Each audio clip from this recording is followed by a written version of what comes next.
melihat di belakangnya Rasulullah, di punggungnya, antara dua bahunya terlihat tanda kenabian itu sallallahu alaihi wasallam. Ya, seperti apa bentuknya, Pak? Yakni daging tumbuh, ya, yang sebesar apa? Sebesar telur burung dara. Sebesar telur burung dara. Ya, dan itu lebih dekat ke bahunya yang sebelah kiri. Ya, dan begitu pun, ya, kata perawi hadis ini, aku duduk sangat dekat dengan Nabi SAW, dan saking dekatnya seolah-olah aku bisa mencium ataupun mengecup tanda kenabian beliau SAW yang terdapat di antara kedua bahu beliau SAW. Bahkan kalaupun aku mau, niscaya aku bisa melakukannya. Ya, dan kemudian Nabi SAW bersabda tentang kematian salah seorang sahabat yang mulia, Sa'ad bin Mu'ad, ya, radhiyallahu taala anhu, yang dimana Nabi SAW mengatakan ihtazzu lahu arsyur rahman, dimana tatkala meninggalnya salah seorang sahabat mulia Sa'ad bin Mu'ad, Nabi SAW mengatakan ihtazzu lahu arsyur rahman, bergoncanglah arasnya ar-rahman, bergoncanglah arasnya ar-rahman, arasnya Allah subhanahu wa ta'ala, ketika meninggal dunianya Sa'ad bin Mu'ad radhiyallahu taala anhu. Ya, ikhwatal Islam, sekilas tentang sahabat ini, ya, seorang yang meninggal dunia yang sampai kata Rasulullah sallallahu alaihi wasallam menggoncangkan arasnya Allah, menggoncangkan arasnya Allah tabaraka wa taala. Dialah, ya, secara nasab dialah Sa'ad ibnu Mu'ad yang ia memiliki kunyah. Kunyah itu julukan, Pak, ya, julukannya Abu Amr. Ya, dia dijuluki dengan Abu Amr. Ya, para sahabat punya kunyah sendiri-sendiri, punya julukan sendiri-sendiri. Ya, seperti antum, ya, pun punya kunyah, punya julukan, punya panggilan namanya. Kunyah itu gelar, panggilan, julukan. Misalkan antum namanya katakanlah, ya, Ahmad. Ya, antum punya anak misalnya namanya Muhammad, maka kunyah antum bisa dipanggil dengan sebutan Abu Muhammad, Aba Muhammad. Demikian kata Islam. Ya, seperti Rasulullah sallallahu alaihi wasallam, salah satu kunyahnya, panggilannya, julukannya sering disebut dengan Abul Qasim. Abul Qasim, Abul Qasim. Nabi, ya, bapaknya si Qasim, ya, karena beliau adalah punya anak namanya salah satunya Qasim. Itu namanya apa, Pak? Kunyah. Ya, kunyah itu julukan, sebutan, panggilan, gelar. Demikian kata Islam. Nah, sahabat Sa'ad ibnu Mu'ad radhiyallahu taala anhu berjuluk Abu Amr. Ya, berjuluk Abu Amr. Kunyahnya, ya, sering dipanggil dengan Abu Amr. Ya. Kemudian huwa syabun min Aus. Dia seorang pemuda dari Aus. Ya, pemuda dari Aus, yang dimana, ya, diceritakan dalam sirah, dia seorang Sa'ad ibnu Mu'ad radhiyallahu taala anhu yang sejak masih muda, ya, dikenal, ya, pandai, mahir di dalam menunggang kuda, dan ia seorang yang pemberani. Ya, Sa'ad bin Mu'ad yang diceritakan Nabi di sini, ketika meninggal dunianya Sa'ad bin Mu'ad radhiyallahu taala anhu sampai bergetarnya arasy Allah tabaraka wa taala. Ya, dia dijuluki Abu Amr. Dia seorang pemuda dari Aus, ya, yang tatkala masih mudanya saja dia pandai, mahir menunggang kuda, dan juga seorang yang pemberani.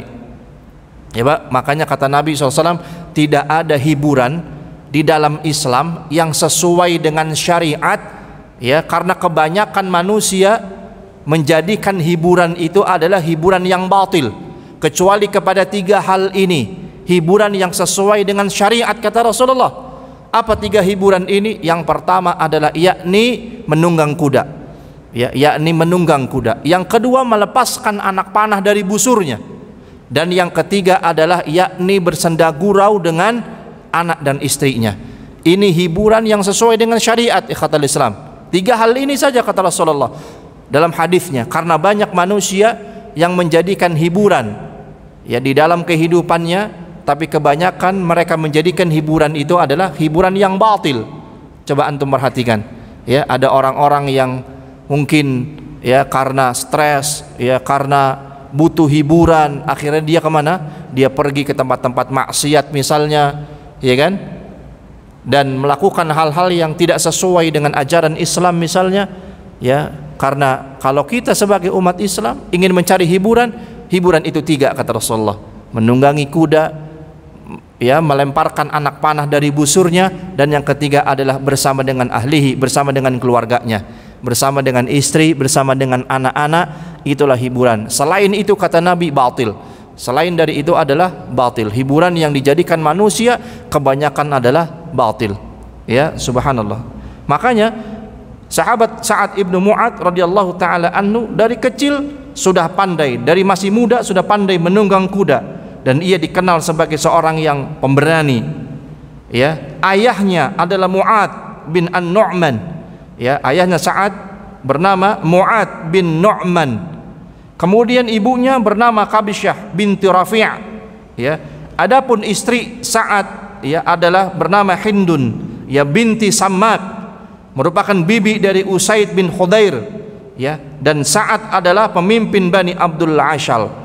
Ya, ini secara apa? Secara nasabnya, ya, bapaknya, ibunya, istrinya, ya, dan juga di tengah-tengah kaumnya. Kemudian ikhwatal Islam azakumullah, ya, saat Rasulullah sallallahu alaihi wasallam, ya, melakukan perang di Badar, ya, maka Sa'ad yang mewakili orang-orang Ansor memberikan sikap dan dukungan yang tegas, ya, sikap dan dukungan yang tegas kepada Rasulullah SAW dan para sahabat. Begitupun tatkala bergejolaknya perang Uhud, maka Sa'ad menjadi tamengnya Rasulullah SAW, tegak berdiri di samping dan di sisinya Nabi SAW. Ya, jadi pada setiap peperangan seperti perang Badar, ya, begitupun tatkala perang Uhud yang kita tahu di mana pasukan kaum muslimin mengalami kekalahan pada saat itu, Sa'ad bin Mu'ad radhiyallahu taala anhu maka tetap berdiri tegak menjadi tamengnya Rasulullah sallallahu alaihi wasallam yang sangat pemberani dan tidak sedikit pun takut untuk mati. Subhanallah. Ya. Begitupun tatkala fil Khandaq, tatkala perang Khandaq atau yang kita sebut dengan perang apa, Pak? Parit. Ya, perang Khandaq, perang Parit. Ia pun turut berjuang bersama Rasulullah SAW dan mempertahankan Madinah, mempertahankan kota Madinah mati-matian dengan sekuat tenaganya. Ya, maka diceritakan dalam kisah, ya, Sa'ad bin Mu'ad, ya, ia terluka parah saat itu. Ia terluka parah, terkena panah dari Hibban bin Qais al-Araqah. Ya, dia terkena panah, ya, dari seorang bernama Hibban bin Qais al-Araqah. Terkena panah Sa'ad bin Mu'ad ini radhiyallahu taala anhu. Kemudian Rasulullah SAW memerintahkan untuk merawat Sa'ad di satu kemah Rufaidah, ya, agar memudahkan beliau untuk menjenguknya, ya, menjenguknya. Satu ketika ikhwatal Islam, pada saat itu Madinah dikepung dan tiba-tiba orang-orang Yahudi dari kaum Bani Quraidah berkhianat. Ya, berkhianat. Ya, orang-orang Yahudi itu, Pak, sudah biasa berkhianat. Ya, padahal ketika sering terjadi perjanjian di antara Rasulullah dan mereka, gitu ya, maka sering berkhianat. Orang-orang Yahudi begitu tuh sejak dahulu kala. Ya, banyak perjanjian-perjanjian gencatan senjata, ya, yang dilanggar dan dikhianati oleh orang-orang Yahudi. Kita tahu dalam sirah demikian. Begitupun saat itu, ya, Madinah dikepung dan tiba-tiba orang-orang Yahudi dari Bani Quraidah berkhianat. Ya, mereka bersekutu dengan orang-orang Quraisy. Ya, padahal sebelumnya mereka telah melakukan perjanjian perdamaian dengan Rasulullah SAW, tidak melakukan peperangan. Ya, gencatan senjata, Pak. Setelah kemenangan di perang Khandaq, setelah perang Khandaq berlalu, ada gencatan senjata tapi dikhianati kembali oleh orang-orang Yahudi, ya, yang disusupi oleh orang-orang Quraisy, ya, dari Bani Quraidah. Demikian ikhwatal Islam. Nah, kemudian, ya, Rasulullah SAW langsung, ya, mengadakan pengepungan, ya, mengadakan pengepungan terhadap perkampungan Bani Quraidah yang telah berkhianat, ya, yang telah berkhianat, bergabung sama orang-orang Quraisy, Yahudi dan Quraisy bergabung mengkhianati Rasulullah SAW. Dikatakan dalam, ya, pernyataan ini kurang lebih setelah hampir 1 bulan, Pak, hampir 25 hari, ya, akhirnya orang-orang Yahudi itu dari Bani Quraidah menyerah setelah dikepung oleh Rasulullah SAW dan para sahabatnya. Maka kemudian setelah mereka menyerah dari kaum Bani Quraidah, maka mereka minta untuk dihakimi oleh orang dari kaumnya sendiri.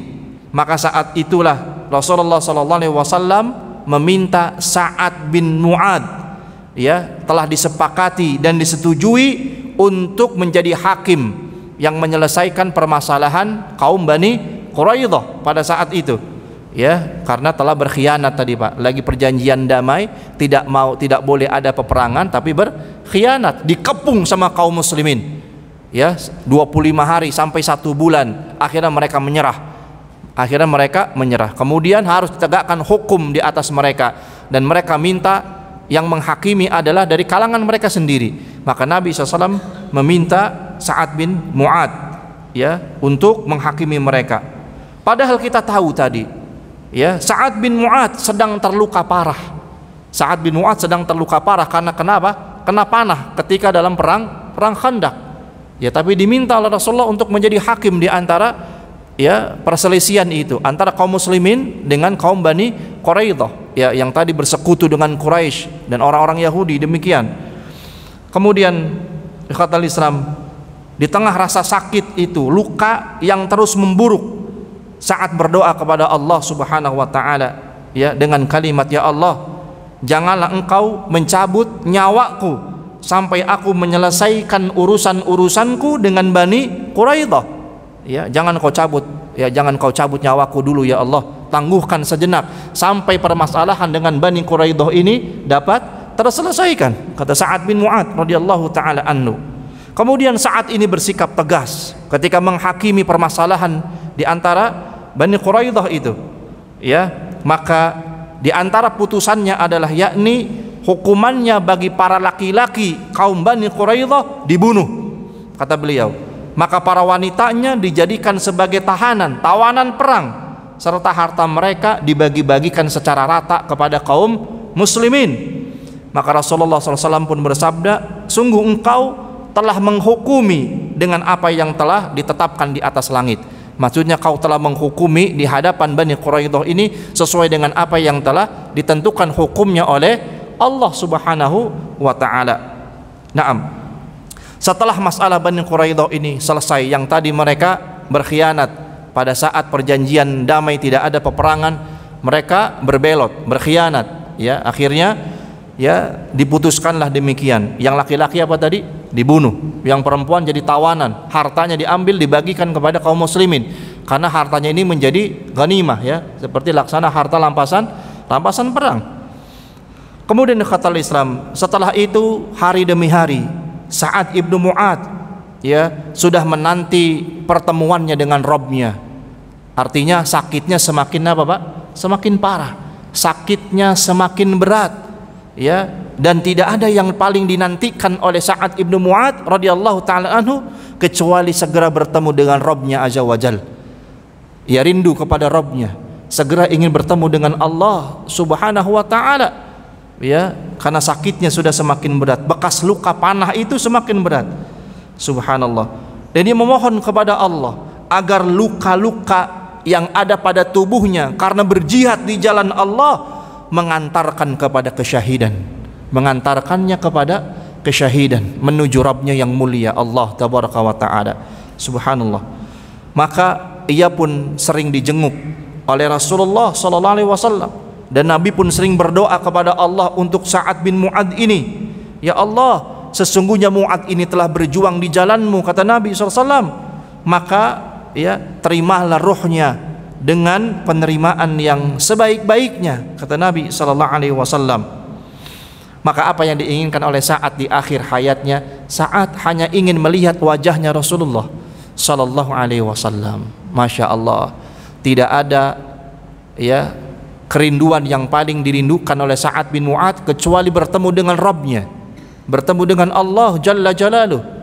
Dan tidak ada yang paling dirindukan juga sampai akhir hayatnya, menutup usianya, kecuali dia ingin memandang wajahnya Rasulullah sallallahu alaihi wasallam. Subhanallah. Ya, maka tatkala sakitnya pun semakin berat, ya, dan Rasulullah SAW saat itu berada di sisinya Sa'ad bin Mu'ad, Ya, ia pun mengucapkan salam, assalamu alayka ya Rasulullah. Ya, assalamu alayka ya Rasulullah. Sesungguhnya aku bersaksi, ya, sesungguhnya aku bersaksi bahwa engkau adalah Rasulullah. Rasulullah SAW kemudian memandang ke wajah Sa'ad bin Mu'ad radhiyallahu taala anhu, dan Nabi SAW mengatakan, kebahagiaan untukmu, kebahagiaan untukmu ya Aba Amr, kebahagiaan untukmu ya Aba Amr, kebahagiaan untukmu wahai Aba Amr. Maka setelah itu Sa'ad bin Mu'ad, ya, menghembuskan napas terakhirnya menuju keabadian di hadapan Rabbnya yang mulia azza wa jalla, Allah tabaraka wa taala, ya, menghadap Allah tabaraka wa taala. Maka orang-orang yang di sekitarnya berduka cita, berkabung, bahkan Rasulullah sallallahu alaihi wasallam pun meneteskan air matanya, berkabung, berduka cita atas wafat sahabatnya mulia ini Sa'ad, ya, bin Mu'ad radhiyallahu taala anhu. Sehingga saat itulah Nabi terucap, kata Nabi, ihtazzulahu arsyur rahman, saat ini berguncanglah arasnya ar-Rahman, saat ini berguncanglah arasnya Allah tabaraka wa ta'ala, karena wafatnya dan meninggal dunianya Sa'ad bin Mu'ad radhiyallahu taala anhu. Ya, itulah kisahnya ikhwatal Islam azakumullah, ya, yang menyebabkan, ya, arasnya Allah taala berguncang dengan wafatnya Sa'ad bin Mu'ad radhiyallahu taala anhu. Subhanallah, ya, perjuangan sahabat ini benar-benar luar biasa. Bahkan dalam keadaan sakit parah pun, akibat badannya penuh dengan luka, ya, luka dari anak panah yang menancap di tubuhnya, lukanya semakin berat, tapi di saat itu dia tetap bisa menjadi hakim dari permasalahan Bani Quraidah tadi. Subhanallah. Itulah, ya, kisah sahabat yang mulia ini, sampai tatkala meninggal dunianya Nabi pun sallallahu alaihi wasallam menyebutkan, ya, saat ini bergetar arasnya Allah subhanahu wa ta'ala. Ya, itulah kisah kemuliaan sahabat mulia, sahabat besar, ya, Sa'ad bin Mu'ad radhiyallahu taala anhu. Kemudian dikatakan di sini arsyur rahman, arasnya ar-Rahman, arasnya Allah subhanahu wa ta'ala. Tentu kita ketahui arasy merupakan salah satu makhluk Allah di antara makhluk-makhluk Allah yang lainnya. Di sanalah tempat bersemayamnya Rabb kita mulia Allah tabaraka wa ta'ala, ya, di mana di antara informasinya, ya, informasinya Nabi SAW banyak menyebutkan tentang arasy yang mulia ini. Ya, di antaranya Nabi mengatakan, faida sa'altumullah fasaluhul firdaus fa innahu awsatul jannah wa a'lal jannah wa fawqahu arsyur rahman. Kata Nabi SAW, jika kalian meminta kepada Allah, maka mintalah kepadanya jannatul firdaus, mintalah kepada Allah surga firdaus. Ya, Pak. Jadi kalau minta kepada Allah, berdoa kepada Allah, minta surga, mintalah surga apa? Firdaus, surga yang paling tertinggi, ya, surga yang paling terbaik, jannatul firdaus. Disitulah tempatnya para nabi, disitulah tempatnya para rasul, ya, syuhada, as-siddiqin, was-salihin, wa hasuna ulaika rafiqa. Ya, disitulah tempatnya orang-orang siddiqin, syuhada, as-salihin, para nabi, para rasul, jannatul firdaus. Ya, maka kalaupun kita berdoa kepada Allah, kata Nabi, berdoalah minta agar kita ditempatkan di jannatul firdaus, di surga firdaus. Kemudian fa innau awsatul jannah au a'lal jannah wa a'lal jannah, karena ia merupakan surga yang paling tinggi tingkatannya, kata Rasulullah, wa a'lal jannah, paling tinggi, wa awsatul jannah, dan paling luas. Surga firdaus itu paling tinggi tingkatannya dan paling luas, ya, di antara surga yang lain. Wa fauqahu arsyur rahman, sedangkan di atasnya ada arasnya ar-Rahman, ada arasnya Allah tabaraka wa taala. Hadis sahih riwayat Imam Bukhari nomor 7423. Ya, jadi kalau kau mau minta, mintalah surga firdaus. Ialah surga yang paling tinggi dan paling luas, kata Allah, kata Nabi SAW, di antara surga yang lainnya. Dan arasnya Allah tabaraka wa ta'ala, arasnya Ar-Rahman berada di atas Jannatul Firdaus, berada di atas surga Firdaus. Ya, ini disebutkan dalam Sahih Bukhari nomor hadis 7423. Naam. Begitupun tentang keagungan dan kebesaran arasnya Allah tabaraka wa ta'ala, Abu Dzar radhiyallahu taala anhu meriwayatkan dari Nabi sallallahu alaihi wasallam bersabda, "Mas samawati sab'u wal arduna sam'u fil kursi ila ka khalqatin ulqiyat fi falatin wa fadlul arsy 'alal kursi ka fadli tilkal falati 'ala tilkal halqah." Nabi SAW menggambarkan tidaklah langit dan bumi yang 7 ya itu dibandingkan dengan kursinya Allah. Ya, jadi ada kursinya Allah. Ya, yang dimana dalam ayat Al-Quran, ayat kursi ya Pak, disebutkan wasi'a kursiyuhus samawati wal ar. Luasnya kursi Allah itu seluas langit dan bumi. Wasi'a kursiyuhus samawati wal ar. Ya, seluas langit dan bumi. Dikatakan tidaklah langit dan bumi yang 7 ini dibandingkan dengan kursinya Allah, kecuali ia hanya seperti satu cincin ya Pak, cincin atau gelang ya, cincin atau gelang yang dilemparkan ke gurun atau padang Sahara.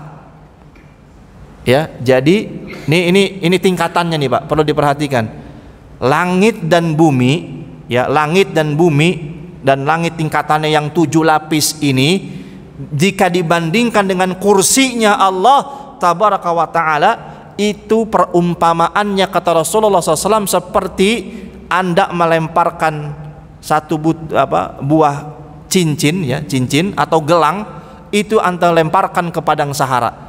Cincin atau gelang itu ibaratnya langit dan bumi ya, yang 7 lapis itu, sedangkan padang Sahara itu adalah kursinya Allah Subhanahu wa taala. Itu perumpamaannya kata Nabi sallallahu alaihi wasallam.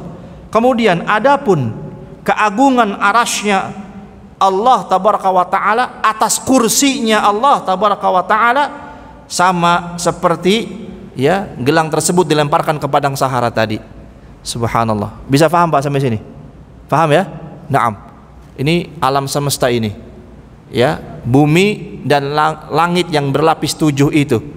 Ya, samawati sab'i, langit lapis yang ke-7 itu dibandingkan dengan kursinya Allah bagaimana tadi? Seperti ya Anda melemparkan gelang tangan atau cincin lah ya di hadapan padang Sahara. Subhanallah, padang Sahara itu ibaratnya kursinya Allah. Langit dan bumi itu cincin yang antum lemparkan tadi.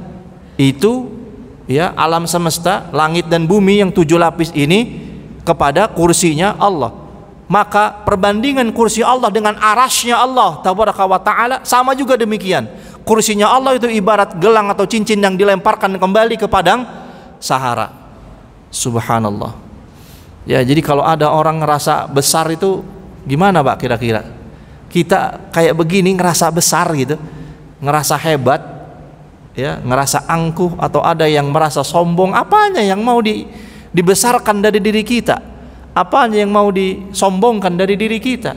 Subhanallah, langit dan bumi yang 7 lapis seluas ini saja terhadap kursinya Allah ya, seperti gelang atau cincin yang Anda lempar ke padang Sahara. Perbandingannya kayak begitu Pak. Antum lempar cincin, habis itu bisa ketemu lagi nggak tuh cincinnya? Di tengah padang Sahara gurun yang luas itu nggak mungkin ketemu lagi, saking kecilnya. Ya, itu alam semesta ini, langit dan bumi dengan kursinya Allah. Begitupun kursinya Allah dengan arasnya Allah tabaraka wa ta'ala. Perumpamaan juga demikian kata Nabi sallallahu alaihi wasallam. Ya, itulah arasnya Allah yang agung. Di sanalah Ar-Rahman 'alal arsy istawa. Ar-Rahman dialah Allah Ar-Rahman yang ia bersemayam di atas arasnya. Ya, dan itu kemuliaan, keagungan dan kebesarannya. Naam. Ya. Semoga Allah Subhanahu wa taala ya memberikan kita ya ilmu yang bermanfaat. Tentunya adalah mengambil hikmah-hikmah yang banyak dari kisah para sahabat, khususnya adalah tadi kisah seorang sahabat mulia Sa'ad bin Mu'adz radhiyallahu taala anhu yang sejak kecilnya, masa remajanya sampai ya di hari dewasanya, seluruh hidupnya ia berikan hanya untuk membela agama Allah Subhanahu wa taala sampai pada hari wafatnya, meninggal dunianya, sampai Nabi tadi mengatakan bergetar arasy-Nya Allah, bergetar arasy-Nya Ar-Rahman karena kepergian Sa'ad bin Mu'adz radhiyallahu taala anhu. Tentu kita tidak bisa mencapai derajat mereka para sahabat, paling tidak kita bisa mengikuti dan mengamalkan sunnah-sunnah mereka, sunnah Rasulullah dan sunnah para sahabat radhiyallahu taala anhum ajma'in di atas kehidupan kita. Semoga dengan jalan itu menghantarkan kita kepada kebahagiaan, kesuksesan di dunia, tentunya kesuksesan dan keridhaan bagi kita semuanya di hadapan Allah pada yaumul qiyamah nanti. Mudah-mudahan yang ana sampaikan bermanfaat, menambah keilmuan dan keimanan bagi kita, ya, untuk tetap istiqamah berada di atas jalan sunnahnya Rasulullah dan sunnahnya para sahabat radhiyallahu ta'ala anhum ajma'in. Aqulu qawli hada wa astaghfirullah alladhi li wa lakum, subhanakallahumma bihamdika asyhadu an la ilaha illa anta astaghfiruka wa atubu ilaik. Hadanallahu wa iyyakum ajma'in. Assalamualaikum warahmatullahi wabarakatuh.